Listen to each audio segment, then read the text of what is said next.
नमस्कार, मैं हूं दीक्षा और आप देख रहे हैं टॉप 9 न्यूज। टॉप 9 न्यूज में आज मैं फिर आपके सामने हाजिर हूं लेकर देश और दुनिया की 9 बड़ी खबरें।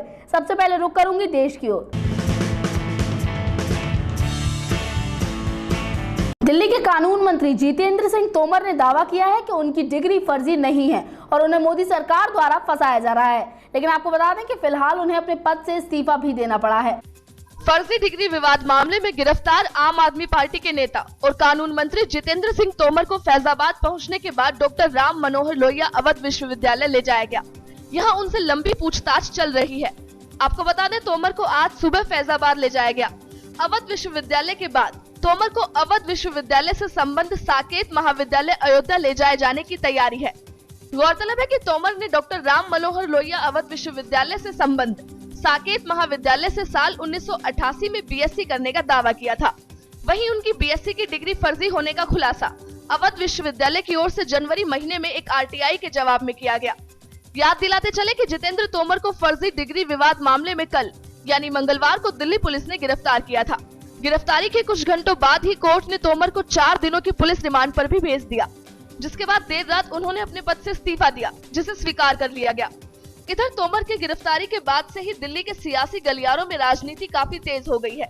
बीजेपी और कांग्रेस ने सीएम केजरीवाल से उनके इस्तीफे की मांग की।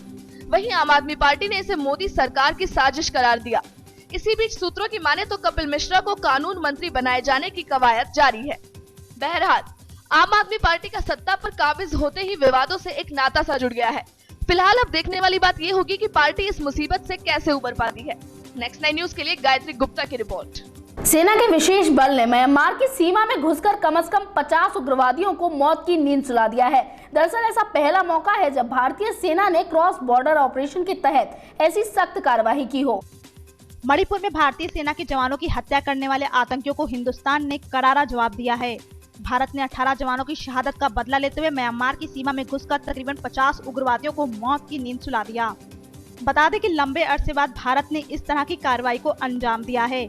सेना के कमांडो ने यह कार्रवाई एक विशेष सूचना के आधार पर म्यांमार अफसरों से तालमेल बिठाकर की। जानकारी देते चले कि बीते सोमवार देर रात 2 जगहों पर तकरीबन 3 घंटे के ऑपरेशन में 4 एनकाउंटर हुए। इसमें आतंकियों के 2 ठिकाने तबाह कर दिए गए। वहीं सूचना और प्रसारण मंत्री राज्यवर्धन सिंह राठौड़ ने इसकी पुष्टि करते हुए कहा कि ये प्रधानमंत्री की तरफ से लिया गया ऐतिहासिक और साहसिक फैसला था। इसके साथ ही उन्होंने पड़ोसी मुल्कों को हिदायत देते हुए कहा कि पड़ोसी राष्ट्रों के लिए कड़ा संदेश है जो आतंकवाद को बढ़ावा देते हैं। गौरतलब है कि पिछले हफ्ते 4 जून को मणिपुर के चंदेल जिले में उग्रवादियों ने घात लगाकर हमला किया था, जिसमें सेना के 18 जवान शहीद हो गए थे। याद दिलाते चले कि इससे पहले 2003 में भारतीय सेना ने ऐसा ही ऑपरेशन भूटान सीमा में घुसकर उल्फा के खिलाफ किया था। बहरहाल भारतीय कमांडो ने जिस तरह से आतंकियों को उनकी करतूतों की सजा दी है वो वाकई काबिले तारीफ है। इस कार्रवाई से भारत ने ये भी दर्शाने की कोशिश की कि वक्त आने पर वह अपनी सॉफ्ट राष्ट्र होने की छवि को भी छोड़ सकता है। नेक्स्ट 9 न्यूज के लिए गायत्री गुप्ता की रिपोर्ट। दिल्ली के भुवनेश्वर में एक महिला की एफआईआर ना लिखे जाने के मामले में आम जनता ने पुलिस वालों को जमकर पीटा। यूं तो पुलिस महकमे को आम जनता का रक्षक कहा जाता है, लेकिन ऐसे कई वाक्य सुनने में आते हैं जो इस पर सवालिया निशान लगाते हैं। दरअसल मामला है भुवनेश्वर के हल्दीपाड़ा जिले के स्लम एरिया का, जहां पर संतोष जैना नाम का एक शख्स जो कि शादीशुदा है, इसी इलाके की एक लड़की के साथ संबंध बनाए, जिसके बाद लड़की गर्भवती हो गई। जब लड़की के माँ बाप को इस बारे में जानकारी मिली तो उन्होंने पुलिस थाने में जाकर एफआईआर लिखवाने की मांग की, लेकिन पुलिस ने लिखने से मना कर दिया। इसी बीच जब संतोष ने अपनी पत्नी पर कैरोसिन डालने की जलाने की कोशिश कर रहा था, तभी झुग्गी वालों ने संतोष को बांधकर उसकी पिटाई की। इधर घटना की जानकारी मिलने के बाद जब पुलिस पहुंची तो पुलिस ने कुछ करने की बजाय उन्हें वैसे ही घायल अवस्था में छोड़ दिया, जिस पर गुस्साए झुग्गी वालों ने इंस्पेक्टर इंचार्ज और सब इंस्पेक्टर की जमकर पिटाई कर दी। यही नहीं, लोगों ने दोनों पुलिस कर्मियों को एक नाली में धक्का तक दे दिया। फिलहाल स्थिति अब नियंत्रण में है। इस घटना के बाद वहां पर 2 गार्डों की तैनाती कर दी गई है। वहीं इस हमले में शामिल एक महिला को गिरफ्तार किया जा चुका है, जबकि 25 लोगों के खिलाफ केस दर्ज किया गया है। बहरहाल पुलिस का काम ही आम लोगों की समस्याओं को हल करना होता है। इस घटना में पुलिस का जो रवैया देखने को मिला है वो वाकई में शर्मनाक है, लेकिन कहीं न कहीं आम जनता को भी मामले को हिंसा में तब्दील करने की बजाय समझदारी का परिचय देना चाहिए था। नेक्स्ट 9 न्यूज के लिए गायत्री गुप्ता की रिपोर्ट। तो चलिए अब रुक करूंगी कुछ अंतर्राष्ट्रीय खबरों पर। अमेरिका में कानून प्रवर्तन एजेंसियों को फोन पर बम की धमकी मिलने के बाद राष्ट्रपति के प्रवक्ता ने सभी संवाददाताओं को व्हाइट हाउस के संवाददाता रूम से बाहर निकाला। बम होने की धमकी के मद्देनजर अमेरिकी राष्ट्रपति के आधिकारिक आवास व्हाइट हाउस के मीडिया हॉल को प्रेस ब्रीफिंग के दौरान अचानक खाली कराना पड़ा। आपको बता दें, व्हाइट हाउस के प्रवक्ता जोश अर्नेस्ट पत्रकारों को जानकारी दे रहे थे कि तभी बम की जानकारी मिलने के चलते खुफिया विभाग के एक एजेंट ने सभी को मीडिया हॉल खाली करने का आदेश दिया। इस दौरान पत्रकारों को व्हाइट हाउस परिसर की दूसरी इमारत में भेजा गया। ब्रीफिंग कक्ष के खाली कराए जाने के बाद सीक्रेट सेवा की ओर से एहतियात के तौर पर जांच की गई। वहीं सीक्रेट सर्विस की सुरक्षा संबंधी जांच के दौरान राष्ट्रपति बराक ओबामा अपने कार्यालय के भीतर रहे और प्रथम महिला मिशेल ओबामा और उनके परिवार के अन्य सदस्य व्हाइट हाउस में रहे। हालांकि अधिकारियों को जांच में ऐसा कुछ भी नहीं मिला। जांच के कुछ ही समय बाद संवाददाताओं को व्हाइट हाउस और प्रेस ब्रीफिंग कक्ष में फिर से जाने की अनुमति दी गई। बताते चले कि शुरू में ऐसी खबरें आई थी कि फोन पर किसी ने धमकी दी है कि अमेरिकी सीनेट की 2 इमारतों में संदिग्ध पैकेट और बम है। नेक्स्ट 9 न्यूज के लिए चीनू की रिपोर्ट। चीन ने मंगलवार को G7 देशों पर निशाना साधा और साथ साथ उन्हें चेतावनी दी कि अगर उनके संप्रभु अधिकारों और क्षेत्रीय अखंडता का उल्लंघन किया गया तो उन पर जवाबी कार्रवाई की जाएगी। चीन ने G7 देशों पर निशाना साधते हुए चेतावनी दी है कि अगर उसके संप्रभु अधिकारों और क्षेत्रीय अखंडता का उल्लंघन किया गया तो वो इसका जवाब देने के लिए तैयार है। आपको बता दें कि विदेश मंत्रालय के प्रवक्ता हांग ली ने कहा, G7 के बयान तथ्यों और अंतर्राष्ट्रीय न्याय के दायरे से दूर है। इसके साथ ही उन्होंने ये भी कहा कि संप्रभु राष्ट्र चीन उसके संप्रभु अधिकारों और क्षेत्रीय अखंडता पर अतिक्रमण के किसी भी व्यवहार का जवाब देने के लिए तैयार है। जानकारी के लिए बता दें कि पूर्वी और दक्षिणी चीन सागरों में तनाव के लिए जिम्मेदार ठहराए जाने पर G7 नेताओं ने जर्मनी में घोषणा जारी कर कहा था कि हम पूर्वी और दक्षिण चीन सागरों में तनाव को लेकर चिंतित हैं। हम शांतिपूर्ण तरीके से विवाद के समाधान का और दुनिया भर में समुद्रों के निर्बाध कानूनी इस्तेमाल के महत्व को रेखांकित करते हैं। बताते चले कि G7 देशों में Canada, France, Germany, Italy, Japan, Britain और अमेरिका है। नेक्स्ट 9 न्यूज के लिए चीनू की रिपोर्ट। संयुक्त राष्ट्र के महासचिव बान की मून और पाकिस्तान के प्रधानमंत्री नवाज शरीफ के बीच तजाकिस्तान में मुलाकात हुई। इस बैठक के दौरान दोनों के बीच भारत और पाकिस्तान के रिश्तों को बेहतर बनाने पर जोर दिया गया। कश्मीर मुद्दा, जो कि सालों से भारत और पाकिस्तान के रिश्तों के उलझने की वजह बनता रहा, उसी कश्मीर मुद्दे का हल निकालने के लिए एक बार फिर से पाकिस्तान ने संयुक्त राष्ट्र से गुहार लगाई। आपको बता दें, संयुक्त राष्ट्र के महासचिव बान की मून ने पाकिस्तान के प्रधानमंत्री नवाज शरीफ से तजाकिस्तान में वाटर फॉर लाइफ विषय पर आयोजित अंतर्राष्ट्रीय सम्मेलन में मुलाकात की।